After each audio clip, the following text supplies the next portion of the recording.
Welcome back to Assertiveness, the show that gives ordinary South Africans the space to talk about things that really matter. Today we're discussing marriage life.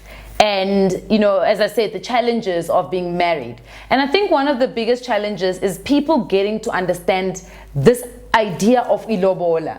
You know, my parents, personally, my father said to me, I don't want a man who's coming here to pay for you and buy you. If he wants to take you, he must just take you.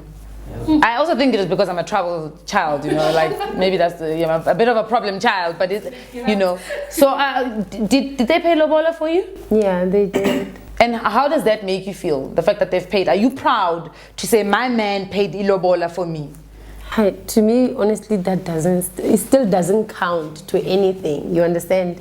It's just, I'm going back there where I said, culturally, and then this thing of marriage, without us knowing where does it come from, we just carry on from like the way it has been done by the rest of the past generations. So as for lobola, I don't see myself as a cow or that's been bought off a market or like, okay, now untite lobola wang owner how and then nakatla receipt, unfortunately. Yeah. So you understand. So I don't see myself as being bought. This money was maybe it's a token of gratitude. Okay, you raised this woman. Thank you very much. Not necessarily like they're buying me off a shelf. Yeah. Do you know how much he paid? Yeah, I know. Are you happy with how much he paid? The way you said, yeah, I know. Are you happy with how much he paid? I wish I didn't know how much he paid, but yeah, it's not bad. It's not. It's not bad at all. He could have done better, ne? Yeah, he could have done better. There was room for improvement. Very. I mean, you have no child, you know, educated. Nah. I man. With that, like, why is it that when it comes to lobola, like the way they're practicing it nowadays, it's no more a token of appreciation to the family. So it shouldn't even have a set range of whatever price it should be. Because now we're you know, ufundile simfundise nzima lo mntwana, yey uyelo bone lo mntwana. You know, all these things that are not relevant to why you actually should be getting married. I mean, that's that the way they're practicing it now. There's a okay, 5,000. She doesn't have a child. Edit. I mean, come on. It's not. That's how it becomes more of a price than a token of appreciation. It's more of that's how you get to own someone because you're buying certain qualities that they have, physical and their lifestyle that they've lived before you getting married. That's not. So my dark skin kind of knocks off 10,000 yana. I mean, I just gave an example. You know. It's tough. So basically, that's like a cashback plan. What do you mean? They spend so much money on you, and now they're getting it back. Yeah. And I tell you what, they didn't even have man. They just there. Then I must actually just get like girls in my house. Just get girls, and then I'll get all the money back. Instead of me throwing money out. Selling them like that's how it is. Right. Why would you do that? And that's why marriage is getting that's why I think that's why people are not getting married, like especially with men. What I've heard is that they feel too much pressure from the family of the bride. Like there's just so much they're expecting from a man who's 23 who might be wanting to get married, but because of the financial burden they've placed, he's just like, you know what, okay, see you when I'm 30 because I can't obviously afford all the expectations you have of me at this current point. How much are you willing to pay, Khopoto? Let's say you are now 27 years old. You've met this lovely girl. She's educated. She does not have a child. She's got her own place, her own car. How much are you willing to pay? And you love her. To actually. What is the maximum? To actually get to that I think it was a month or two ago on Skim Sam. Yeah. I recently saw that that guy Eric, what's his name, Leato. When they told him he hasn't saved up any money for the girl. Yeah. Now I was like, I didn't know that a guy actually saves up money. I thought it's the family who saves up money and then we go. I haven't started saving, but I think for me, I'll actually just pay at the most like 50,000 at the most, and then I'm done. 50,000? More than that. Woo-wee. That time it will be like, you know. It is already. What do you mean at that time it will be? It is already. 50,000. 50. Why is 50,000 little? I'm just 2,000 little. It just sounds like a little amount to me. I mean, it's like You know what's wrong? The thing, for the fact that your parents do tell you, that's where the trouble starts. You are not even supposed to know. Do they tell you? Yeah, they're not supposed to tell you, but they tell you anyway. Tell you what? According, Okay, boyfriend, how soon to be your husband? What do men? You know? in my culture, my mother explained to me that they actually ask you, Khorena, how deep is your man's pockets before they go out and accept the offer or negotiate the offer that whatever that is put on the table. But in any case, let's move away from the topic of ilobola. Let's move to divorce. Divorce, is it something that has ever crossed your mind? Have you got into a fight where you thought, when I don't divorce, I want to? Do you have those kind of thoughts? Have you thought about it? What is your view on divorce? To me, it's a shame. It's an embarrassment, really. Yeah. Because that's why you have to be mentally ready when you get into this marriage thing. You will fight. You'll feel like, yeah, man, mistake. Now then you are angry. You're not talking on a sober mind, realistic mind, but when you sit alone, definitely you don't want divorce. That's why you got into marriage in the first place. Why would you get married to be divorced? Then just date. But you're saying it's embarrassing. How is it embarrassing? Embarrassing. In my family, cultural wise, they told me, okay, Utile, so already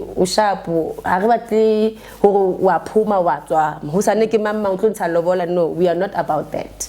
So are you sure you want to be with this guy? Because we are not going to allow you to divorce and then so that's just how it works in my family. So we don't get married to be divorced. But what if this man that you're with cheats on you religiously? He cheats on you, he disrespects you, or even he falls in love with someone, has an affair, falls in love with someone else, and comes to you and say, Utsile, we've had a good run, but this is no longer working for me. I'm not happy with you, and I want a divorce. No, if it's coming from him, honestly, I'll give it to him. But from my side, I'm not going to give him that. So if he cheats on you, you're still going to stay married with him? Wow. You'll get sick, Joe. Not necessarily. Or like, I don't know. I have this mentality that he won't do that. No, but and I still believe there are men out there who don't cheat. Of course. Thank you. And the reason I'm with him, he showed me that he doesn't cheat on me. Yes. So that's why I ended up there. I was with a cheating man before I was with him. And then I kneeled down and said, God, please, when you bring me a husband, make sure that we are not going to be fighting about the third party, period. Yeah. We'd rather fight about something else, really, like, yeah, our own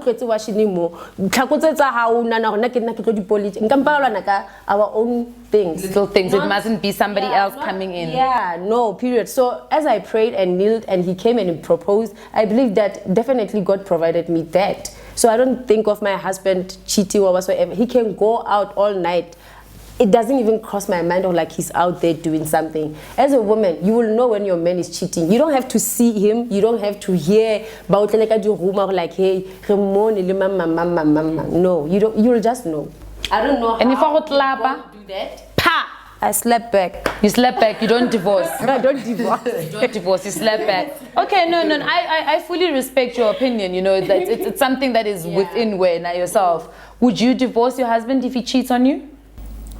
Oh, that's a hectic question. I don't think, but that it's never crossed my mind because it's just the type of man he is. But I don't know. Hey, I don't have an answer because I've never really thought about what I'd do if I was in that situation. But divorce for me, I think especially with our generation, talking about from people who are, let's say, 35 until now, marriage is just something disposable to people. Now they don't want to hold on to it. A small thing and a problem, but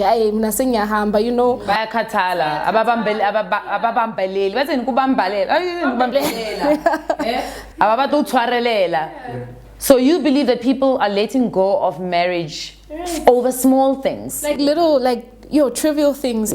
Give us an example of what it would be a small thing that you wouldn't leave for, that other people would leave for. Okay, right now, my husband and I are both studying. Like, women would be like, hey, like, women leave because of money. And the fact that you actually entered the marriage because of money is very problematic, because money is infinite. And if that's what the reason you came in, it's not going to fulfill you. Because I pay, now you understand, you have to be content with the person, not the financial status of the person. So people will leave because of money. People will leave because of shoes and feet. Can I quickly ask you a question? Can I ask you a question? You got married very young. Do you not think that there might be a possibility that you, both of you, could grow to be a different person? You know what I mean? Because, I mean, at the age that you guys got married, Like what? like you change, priorities change, the type of, values change, morals change, and you guys dated from high school. There's a possibility that people could change, Yeah. But you're changing with that person. You're watching each other grow. You're allowing time to allow you to learn the differences that occur. It's not just a sudden thing. You're not seeing this change with new eyes. And obviously now you can negotiate the changes that are happening. You don't just say, well, this is me, that's you. Whatever happens, happens. Obviously there's things, even when you meet someone, there's things that you're not going to like about them. And you tweak it there and here. He tweaked whatever he didn't like about me that if he couldn't tolerate, and I did the same with him. So you don't believe in, so it's boo for divorce. Yeah, divorce, man. Unless it's like really severe, like even something as severe as domestic abuse or something like that. But that's, yeah. Just before we wrap up the show, I just want to get your guys' opinions on the effect of social media on marriages. Quick, fast. If you can just give me your last, closing remarks on what you think social media, whether it can make or break a relationship, whether it interferes or whether we allow it, as a couple, we allow it to have an influence. I'll start with you, Kgopotso. What are your thoughts there? No, I think we allow it because, like, innocent things that we find on our partners' phones, it's like some things, whereas it shouldn't. It's probably even an innocent thing. That person is probably harassing your partner, and your partner is not doing anything about it. Ooh, but men like to act like they're being harassed, eh? Yeah. Get a victim. No, she keeps inboxing me. Did you guys know that on WhatsApp you can actually delete your responses? So if you have a conversation with someone, whatever you respond, you can delete. So you can actually make it look like this girl was talking to herself. But then you can uninstall it. And then on top of that, install it again and recover. And then you see everything. Oh, is it? Wow. Okay. So you're saying that sometimes we allow it to happen because we're insecure. Yeah. Your thoughts, Utsile? It's like in social media, whatever that they're talking about, or in social media, bona. It's like media. You're not going to take muto shelanko Facebook serious. Why would you do that? When people are getting married from meeting on Twitter Okay, fine, but my opinion in that, I wouldn't take muto shelanko Facebook or any social network serious. Period. I won't. Why? Because people arrange the hookups now. They meet on Facebook and then they say meet me for lunch wherever, and then that's how they carry on. That's where you meet the serial killer, the serial rapist, the take out fella, So why would you do that? You don't know this person who posted the picture and they post all sorts of lies. I post them more like, that's not his car. How do you know? And Dineo, your last words on the effect of social media on relationships and marriage in general. Yeah, relating to what she said, it's like a simulated reality, and people create these identities that, and now it can, how it can affect marriage is that people have these expectations based on what they're seeing online. Ooh, look at what Money's girlfriend has or wife, or look at this person's partner, and now it's almost creating this sort of a competition in this virtual space of, and you're not even you end up not being happy with what you have. And I mean, I'm very public on social media about my marriage. I'm on there. So, but then, like, some people won't be content with their own marriage because of what these simulated realities they're showing, and what people are. What my husband's like this, my wife is like that. It can be destructive in that way, or destructive rather in that way. Guys, thank you very much for coming through today and just giving us a little bit of I feel like it's a, what do you call it when you, it's not an eye opener, but a little bit zoom. Yes, we zoomed in on actual marriage life, because for me it's really, really discouraging when you ask people who are married, you know, how is your marriage, and they say, oh my gosh, marriage life is so difficult, marriage life is, you know,